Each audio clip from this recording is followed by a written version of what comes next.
the devil's advocate here is that, well, it only matters how many we sold. And so like that would be like the devil's advocate position is like, if we did whatever, that's the only thing that matters is how many we sold.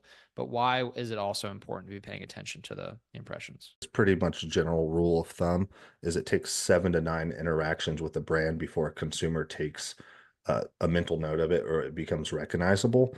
So measuring those impressions shows that your brand is getting in front of the right people.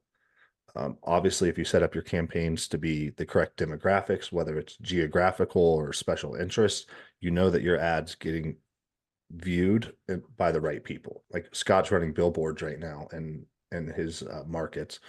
Great, tons of activity, tons of views. People drive by it every day, but it's kind of a loose cannon because we don't know how much revenue that's returning, but we know that it's getting viewed. On something digital, you can track those views and say, "Hey, I spent $10,000 on this campaign. I've I've been in front of this many people." So I mean, it boils down to brand awareness. You're getting put in front of the right people, whether or not they need it at the time. You're getting that visibility, and you're able to measure that visibility. So you are getting some sort of value there.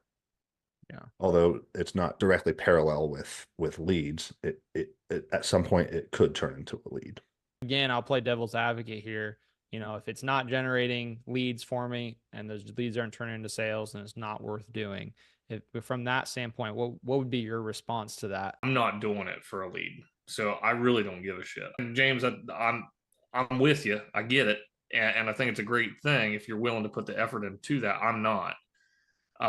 My goal with the billboards is not to generate a single lead. It's like I do radio. I've done a lot of radio over the years. But my goal is to get them searching when they go to search on Google, and I'm in that top 3 organically, or I'm in LSA or whatever. I'm in that mix of names on the front page of Google.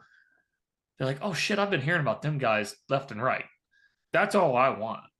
I just want to make sure I'm the first one clicked when they do go search for my service. They're going to click me first if I've just been pumping shit in front of them constantly. Is that a trackable way to advertise? No, not at all. Does it work for me? Yeah.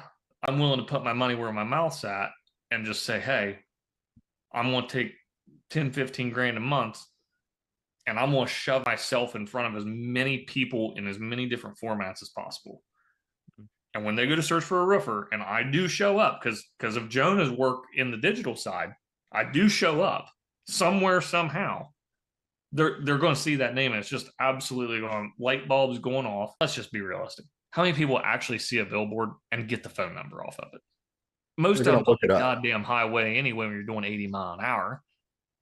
How many people's like dialing your number as quick as they can while the radio ad's playing? We had a vanity number for quite a while. It was 844 Pro Roof. Nobody used it. So yeah, I was getting like 2 calls a month off of this thing. And it's like, I know that radio ad's generating more than 2 leads a month.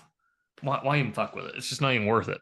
So they're hearing you. That's what matters. You're there. You're in front of them. That's what matters.